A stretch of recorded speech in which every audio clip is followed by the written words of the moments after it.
Biggest fish. Magnets for smallmouth for a lot of reasons. You're going to catch a lot more fish all 4 seasons. Little chubby river fish. Yep.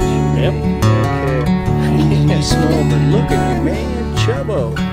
You little rascal. Yeah. Hey, Mike Pehanich, Small Waters Fishing. We're with Jonn Graham. And John, one of the hot techniques and baits in recent years has been the swim jig. Our company's called Warrior Jigs, and we started making them about 4 years ago. And all of our swim jigs, the skirts are hand tied with thread, and then the thread is sealed with cement. Ours are all thread tied. The skirt will never, ever, ever slip down. That's a guarantee. Well, what makes them so weedless and so snag-free is that the eyelet's coming out the front of the lead. Most jigs are either a 60 degree where they're coming out the top of the lead. See how the eyelet goes out the top or the front of the lead head. That allows it to track straight through the water, and when you hit an obstruction, it just glances right off the obstruction under the water. If they call it a swim jig and it's not coming out the front, it's not a swim jig. You know, you can swim any jig you want, but if you really want to have a real swim jig, it needs to come out the front.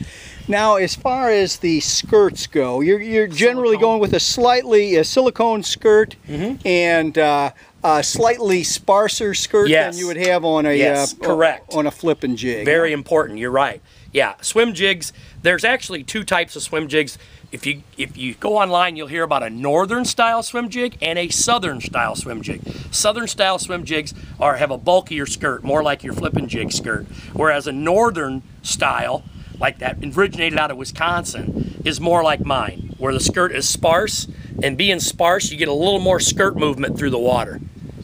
And it also, it doesn't pull so hard through the water as you're swimming it through. Now, when you've designed this, trailer, of course, is that final edition. You like to have that thumping tail, don't you? And I'll tell you why. Not only does the tail thump, which of course gives off vibration, but one thing that tail does that was a total surprise to me when I first started putting swim baits on the back, I knew I would get the vibration from the tail. But what I didn't know was there's enough kick in this tail. These are made by Big Hammer out of California. There's enough kick in that tail that it causes the whole jig to do this. As you're swimming it, that jig has a slight crankbait wobble to it.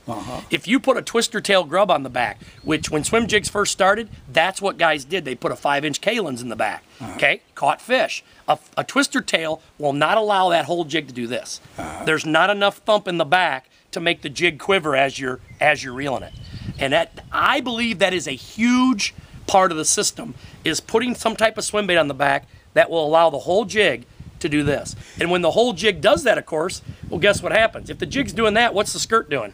Pulsating. There you go.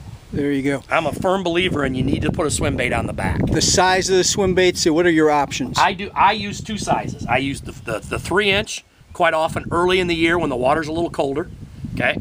And then, boy, once April rolls around, I'm going 4-inch all the rest of the year. The big difference is the size of the tail. Big Hammers kind of have a unique tail that's square rather than rounded like a lot of other baits. The square tail has a lot of side-to-side kick to it. Rod, reel, and line. Yeah. What do you recommend? Well, I will say spinning rod or bait casters are fine. I would definitely go medium action on either one, but I will suggest one thing I strongly believe in is the use of braid. You know, you can put braid on your spinning rod fine or braid on your bait caster. Throw the swim jig with the braid. There's so many guys that have told me they didn't use braid starting out and they lost a lot of fish because they weren't able to get that hook set with mono because of all the stretch. When a fish hit them on a long cast and there was so much distance between the fish and them, there wasn't enough, there's too much stretch in mono to pierce that. That's a 5/0 Mustad Ultra Point hook, to pierce that all the way through their mouth, especially a big smallmouth. And braid will take care of that.